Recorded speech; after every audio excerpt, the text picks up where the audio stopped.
In this monologue that I'm going to be reciting, that was said by Willy Wonka in Willy Wonka and the Chocolate Factory, Willy Wonka wants to have his peace and quiet because he is infuriated and upset that Charlie wasn't the one like he thought he was. He thought that Charlie was perfect and that he was going to, own up to his mistakes for bumping into the ceiling and going against the rules when they were on their tour. But up until that point, he didn't. And he was just disappointed with Charlie and how frustrated because he didn't have an heir.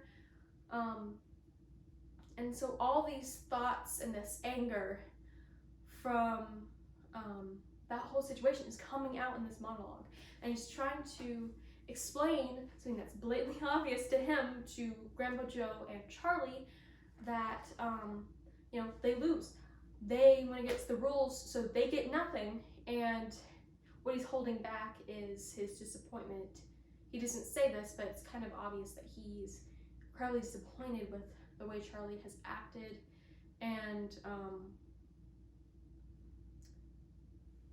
just that the way that everything worked out and having to deal with these other brats that he had to also allow to come in. So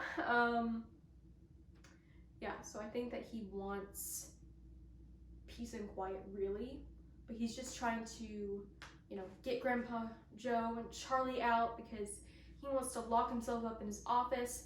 And what he also really wants is for Charlie to just give a sign of who he knows Charlie to be deep in, like a good kid with, an honest kid, a real kid that's has a great soul and a heart for others. And so he wants peace and quiet, but I think he's also desperate and hopeful for a sign to show to him that who he knows Charlie to be, who he thinks Charlie is. So I think that the only character that can give Willy Wonka what he truly wants is Charlie, and Charlie could give him a sign, which he does moments later by giving him back the everlasting gobstopper, I think it's called, by showing him that he's not going to sell it to this other guy who would have given him a lot of money, but he is genuinely sorry for his actions, which is exactly what Willy Wonka knows him to be as. So, but up until this point, that has not happened yet, and I think he wants Charlie to give him a sign to verify what he thought before, that Charlie was a good kid. And also, I think that on the surface level, he just wants peace and quiet, and Grandpa Joe and Charlie can give him that by leaving, but I really think that deep down, what he wants is a sign of the good in this world that's demonstrated in Charlie. So I'm going to be going through 3 verbs today, reading this monologue. The first I'm going to be doing is anger, like trying to anger the person I'm talking to or the audience, but in this case I'm trying to anger Grandpa Joe and Charlie. And then the other one that I'm going to go through is soothing, trying to soothe them. It's going to be interesting because it's not really a soothing monologue, but it'd be worth a try. And then freeing, like, you're done, you're good to go. Again, that one might be a little bit interesting, but I'm super excited to try that one. So the first verb that I'm going to start off with is anger. Let me get my chair set up. All right.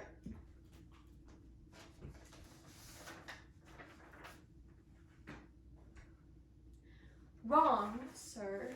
Wrong.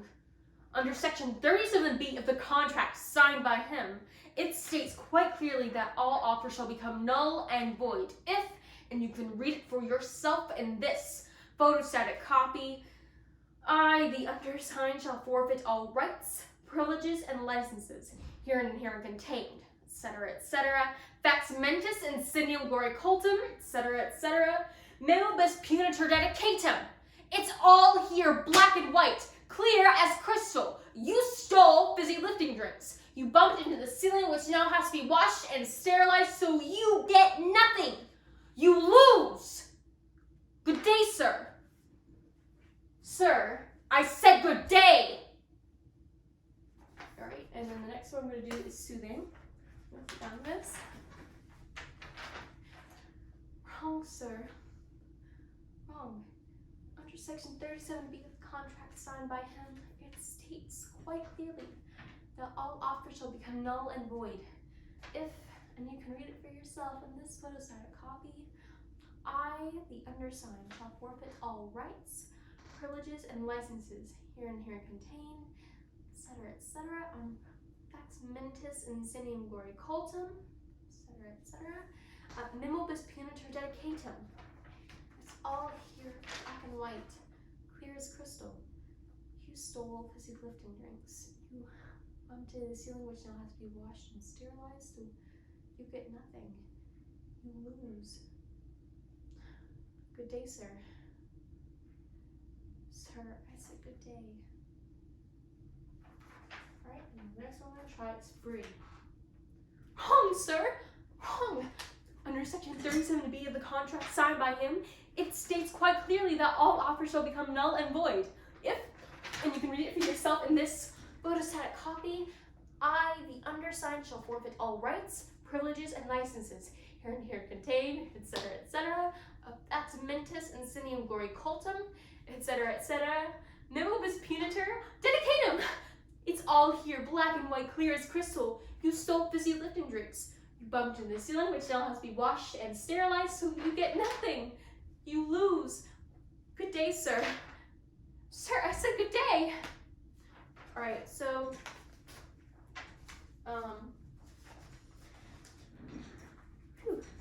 I think in the very first verb that I did, which was anger, where I'm trying to anger Charlie and Grandpa Joe, that's my, action, or I'm trying to do, a goal.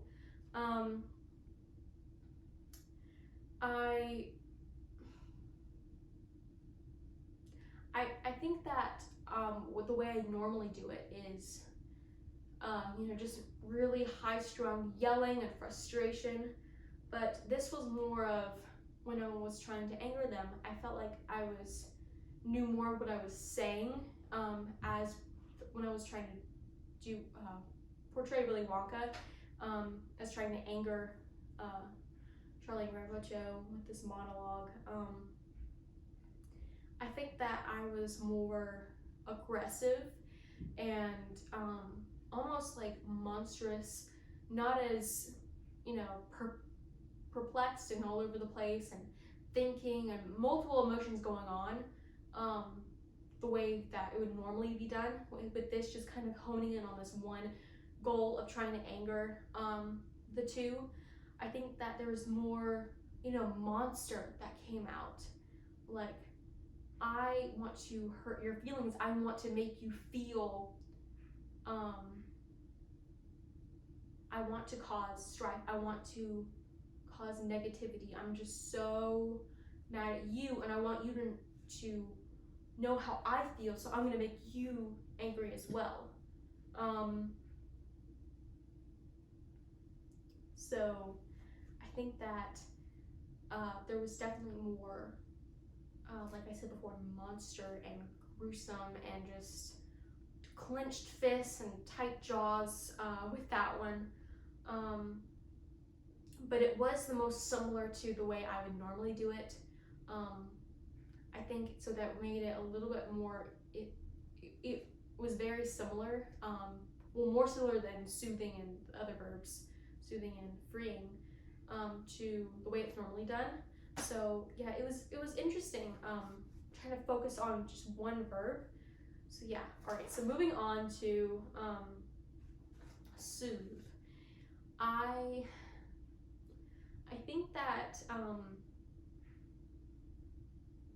it was definitely very, very interesting. I mean, I'm kind of at a loss for words that about it, because the way I was saying it wasn't matching up with the words, which is, I mean, this is an experiment, so some, verbs might do this, but it almost sounded a little sarcastic the way it matched up with the words, but just trying to do it in a soothing manner was definitely an exercise, an experiment, like a crazy way of thinking about it. And it was difficult, but I think that it was a really interesting way of looking at it, and twisting the character of Willy Wonka to make him like a nice, soothing kind of guy. So yeah, I think that the soothing with telling them in the soothing, I was bringing them truths about like reality of what had happened, but also, I guess my message when I was saying it with the soothing verb was, there will be more opportunities, there will be better days to come. Don't worry about right now, it's gonna be okay. So yeah, it was definitely a lot of fun though to do that one. And then the last one was the most fun of all of them, freeing. Like, guess what? You're not attached to this crazy monologue. You don't have to stay in this crazy factory anymore. You're free. You're good to go. Hooray! Like, just excited about it. So, almost I thought it was funny saying the contract. Like, oh, guess what? You get to forfeit all rights, privileges, and licenses here contained. Yay! And yeah, it was a really fun way of looking at it. I felt like that one, it was a lot of fun, which made it kind of easier, definitely easier than soothing. Soothing was the hardest, but since it was like a complete opposite, that made it easy. It's hard to explain, but for some reason it made it easier to do. And yeah, it was just fun getting to do it as like a positive, as opposed to how it normally is like a negative connotation. So yeah, it was a lot of fun. It was a great experiment. I learned a lot. I learned that, when you mix a verb and script, it may come across as the verb more, or it may come across as what the script is trying to direct at you more, or it may come off as like a completely different emotion. Like if you mix soothing with the script, it kind of comes off as sarcastic almost, but it could also be taken as not sarcastic. It's just, that's how I thought it was, and that was really interesting. It's like, if you mix two things, you get a totally different thing. So I thought that was super interesting. And then just, it was almost like a little bit of break getting to say this in a freeing way, because I definitely think I'm definitely, like, what's the word? I think positively about everything, like every single thing. I want to keep positive and accentuate the positive, and see the good in people. I don't know, it's maybe a little bit naive, but that's how I normally am. Of course, I've learned to negate that when I'm playing characters that aren't that way, but it was it's always a little bit relaxing when you get to play a character that has similar qualities or is almost exactly the way you act or are normally. So yeah, there were a lot of twists and turns, and this experiment was like a little roller coaster almost, but it was a lot of fun, and I learned a lot about acting in this. So yeah, I really enjoyed this assignment, and I'm excited for the other assignments that I get to, the following assignments that I get to experiment with this monologue. So yeah, bye.